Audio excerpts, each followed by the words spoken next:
mana daripada baby yang asyik suka menangis. Weh. Sekarang dah besar. Astaghfirullahalazim, tak berhenti bercakap. Assalamualaikum. Nama saya Syifa Dania binti Muhammad Rafi. Nama encik saya di IC09250048. Okey, so hari ni saya dengan kawan-kawan nak explain kat korang apa tu perkembangan bahasa kanak-kanak. Okey, so perkembangan bahasa kanak-kanak ni adalah satu proses di mana kanak-kanak ni belajar cara berkomunikasi. Jadi first kali diorang akan belajar menangis. Mula-mula sekali dia mesti menangis. Weh weh weh. Lepas tu diorang akan belajar macam mana keluarkan bunyi. Diorang keluarkan bunyi gitu. Lepas tu diorang akan sebut satu perkataan pertama. Contohnya macam ma, ba, ca macam tu. Lepas tu barulah diorang boleh bercakap dengan ayat yang lengkap. Jadi, jom kita tengok macam mana proses-proses tu berlaku mengikut peringkat umur. Assalamualaikum, nama saya Hawa. Nombor bilik saya di isi 09250050. Hari ini saya akan menceritakan tentang perkembangan bahasa kanak-kanak berumur 0 hingga 1 tahun. Perkembangan bahasa ialah proses kanak-kanak belajar mendengar, memahami dan berkomunikasi antara mereka dan ibu bapa. Pada usia ini, perkembangan bahasa berlaku secara berperingkat melalui interaksi ibu bapa dan penjaga ataupun persekitaran. Pada umur 0 hingga 3 tahun, kanak-kanak berkomunikasi melalui tangisan ataupun mula memberi respon terhadap bunyi yang didengarkan oleh mereka. Pada umur 4 hingga 6 bulan, mereka mula mengeluarkan bunyi ma, ba, da, iaitu vokal ringkas. Selepas itu, pada umur 7 hingga 9 bulan, mereka mula memahami beberapa perkataan dan menggunakan isyarat untuk mendapatkan sesuatu, seperti melambai, menunjuk ke arah benda yang mereka mahukan.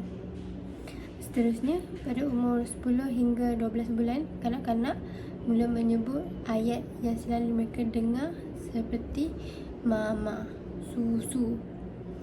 Itu adalah perkataan mudah yang mereka dapat untuk mengulang kembali.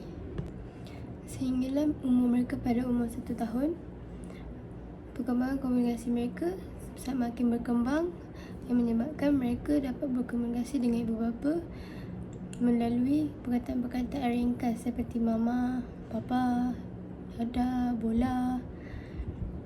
Untuk memahikan lagi mereka punya cara berkomunikasi, ibu bapa hendaklah sentiasa berkomunikasi dengan mereka dan sentiasa kerap merangsang perkembangan bahasa mereka melalui pembacaan buku, menyanyi, bercakap dan berinteraksi setiap hari.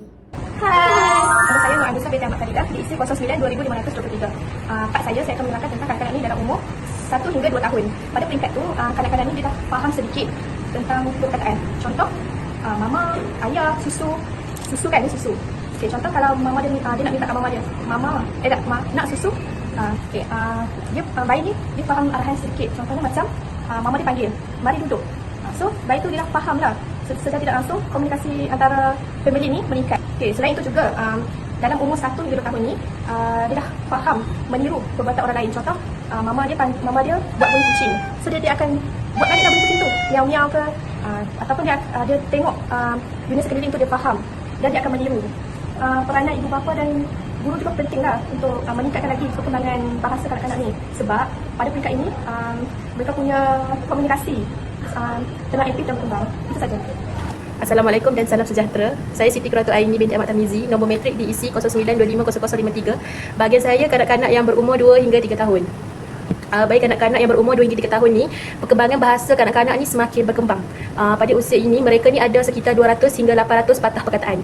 Kanak-kanak ni juga mula membina ayat macam saya nak susu, ibu jom main. Lepas tu, kanak-kanak ni pun akan bertanya soalan mudah macam apa, mana, siapa. Kanak-kanak pada usia ini juga mampu faham arahan dengan mudah dan mula berkomunikasi dengan lebih yakin untuk menyatakan kehendak, perasaan dan pengalaman mereka. Itu sahaja. Seterusnya, umur 3 hingga 6 tahun, perkembangan bahasa kanak-kanak berlaku dengan sangat cepat. Pertama, pada umur 3 tahun, kanak-kanak hanya tahu 500 patah perkataan, sehinggalah umur 6 tahun, mereka lebih tahu banyak, iaitu sebanyak 2,500 patah perkataan. Yang kedua, struktur ayat menjadi lebih kompleks. Kanak-kanak menggunakan kata hubung seperti sebab dan kalau. Contohnya, ayat ringkas, saya nak air, bertukar kepada ayat yang lebih panjang. Contohnya, saya nak air sebab saya haus. Ketiga ialah fasa yang dikenali sebagai fasa banyak tanya, di mana kanak-kanak selalu tanya, apa, macam mana, kenapa, kerana mereka ingin tahu banyak benda. Yang keempat, sebutan menjadi lebih jelas. Umur 3 tahun, orang sekeliling hanya faham 75% sahaja. Tapi umur 5 hingga 6 tahun, percakapan mereka semakin jelas. Kanak-kanak mampu mengikut arahan yang diberikan. Contohnya, ambil buku letak atas meja dan tutup pintu. Okey, baiklah. Tadi kawan-kawan saya dah menerangkan mengenai perkembangan bahasa secara menyeluruh. Tetapi kali ini saya akan menyimpulkan, beri kesimpulan. Apakah kesimpulan terhadap perkembangan bahasa dalam pendidikan awal kanak-kanak? Firstly adalah perkembangan bahasa adalah proses yang sangat penting kerana ia membantu kanak-kanak berkomunikasi, iaitu dia membantu kanak-kanak berinteraksi dengan ahli keluarga, dengan guru mereka, rakan-rakan dan persekitaran mereka. Menurut Uri Bronfenbrenner, kanak-kanak ni dia berkembang dipengaruhi oleh lapisan, iaitu dengan persekitaran. Dia membantu, okey, sama ada dalam berinteraksi dengan ibu bapa, kemudian aktiviti yang dijalankan di tadika. Aktiviti yang merangsang perkembangan bahasa kanak-kanak. Aktiviti macam mana tu?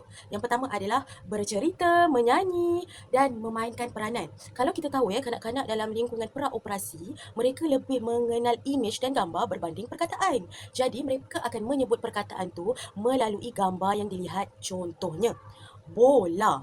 Mereka tidak melihat abjad atau huruf yang berada di bawah. Mereka lihat, tetapi mereka tahu berdasarkan gambar. Itu adalah gambaran ataupun kanak-kanak mengenal sesuatu perkara menyebut berdasarkan tahap praoperasi, iaitu menurut James Piaget. Jadi kesimpulannya, guru-guru pendidikan awal kanak-kanak haruslah bijak dalam merancang PDP, iaitu pembelajaran dan pengajaran yang kreatif. Kerana apa? Untuk merangsang potensi kanak-kanak di masa hadapan. Okey, perkembangan bahasa sangat penting untuk kanak-kanak.